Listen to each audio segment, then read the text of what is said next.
The demons have been increasing their power for millennia. They're on the verge of controlling mankind. Citizens, we've been kept asleep in a manufactured illusion for too long. We must wake up. The masked lunatic you saw there claims to represent an organization called the Order.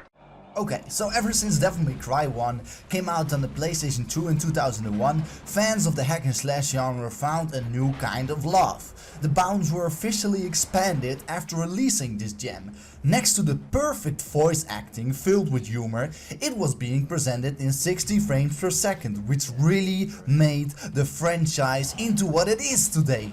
Then there was the reboot of 2013, and then there was the frame rate of 30 FPS, which normally wouldn't be a problem with a game. But like I said, the 60 frames made the game into what it was, fast-paced and full of action.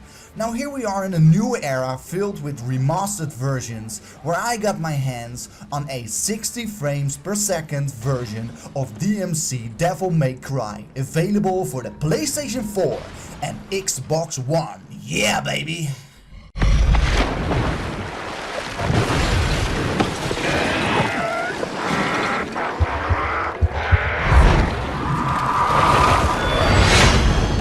Time for a little rebellion. First of all, I would like to tell you all that I didn't play the 30 frames per second version and that a review is still just an opinion. I did play all the other DMC games. The reason that I skipped the first version of the reboot was because my sweet PlayStation 3 crashed beyond any possibility. It couldn't be fixed, but hey, I have it now and I can give you folks my impressions. From the very start you are noticing the stuff that is still very much Devil May Cry. I couldn't help it but to be on point about what hasn't changed and what has. Starting off with the story. Of course you are playing Dante, a boy who is living the life, killing demons and hooking up with girls, yeah. In a way it is his style of dealing with his own demons. After a rough night with the ladies, a mysterious girl is knocking on his fancy camper home door, the girl named Kat. She is there to warn Dante, because he is apparently being hunted by the big man, the big boss. From there on out, you as the player are being thrown in and out of hell rifts to help your brother and Kat to finish off Mundus, the lord who rules for the demon side. This is basically the story in a nutshell, which you will have to discover in detail by playing the game yourself. I don't need your help. The hunter has dragged you into limbo. I can get you out. I've been down here before. I know how to get out. You fight whatever shit-sucking demon dragged you in here. You don't want to fight the hunter. He's not your regular demon. Follow me, now. The gameplay changed in such a way that the combat system has actually become less difficult to traverse compared with the 4 parts of the old DMC games. And there you had all those extended button combinations in order to make sure that the demons were cut to pieces in the way we wanted to do so. This all seems to be less complicated now, where the variations aren't so much within button combos, but within switching weapons during a fight. Feeling a badass never has been so easy on one side, but on the other side the challenge in getting the hang of combinations is nowhere to be found. Still, combining attacks from several weapons and making this work in the best way possible is awesome and rewarding.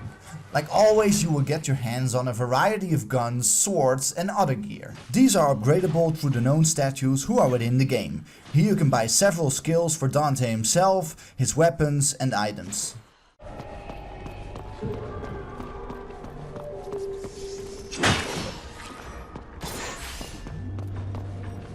Exit. Good.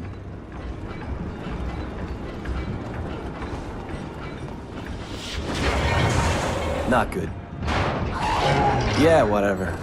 Most things from the old version of DMC are still here, like collecting 4 pieces of life to receive more health, which also counts for your special meter. Your insane sword rebellion is still resting on your back, and the guns Ebony and Ivory are available from the start of the game. Now yes, we have a new Dante voice and character-wise like, where the intention is good, the execution simply shows less of Dante's brilliant dark humor. It is there in flashes, but definitely not as strong as its predecessor, and this has once again always been a signature of the franchise. I would say keep him, but push the humor up a notch in the future, will ya? This doesn't mean I did not laugh during the fantastic boss fights and scenes. There were moments where the game lost this magic and you had to follow Cat by example into empty lifeless places. But don't worry, these moments are rare. The game comes with the DLC called Virgil's Downfall, where you play as Dante's brother and see what happens with him after the main story. The cutscenes contain a sketch-like style and feel a little cheap, but have something at the same time. Gameplay-wise, it's more of the same, what of course is a good thing. Virgil has different moves and these can also be upgraded. It's quite simple, Dante. Survive and you get an audience with yours truly, which basically means I get to gouge your brains out myself. Fail, and both you and that little bitch of yours die. So they say you have the power of heaven and hell within you. Let's test them out, shall we? After playing this title, I have to say that I've enjoyed it a lot, and it still gave me those DMC feelings like always. Whether you are a long-time fan of the series or new to the whole franchise, I would say it's safe to pick up this title. Also don't forget to enjoy the new modes, and remember this version, I cannot say it often enough, runs on 60 FPS. Plus, if you had enough of the story, then you can always choose for Bloody Palace mode, where you can take on challenges and become better in the art of combat. In other words, there you can learn to kick some ass. I gave DMC Devil May Cry Definitive Edition, available for the PlayStation 4 and Xbox One, a score of 90%. Don't forget to subscribe and visit our website www.gameplayaholic.nl, and thanks for watching. See ya.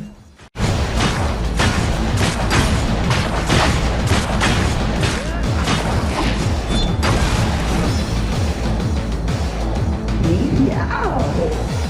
Talk about animal magnetism. Looks like you're a bitch magnet, Dante.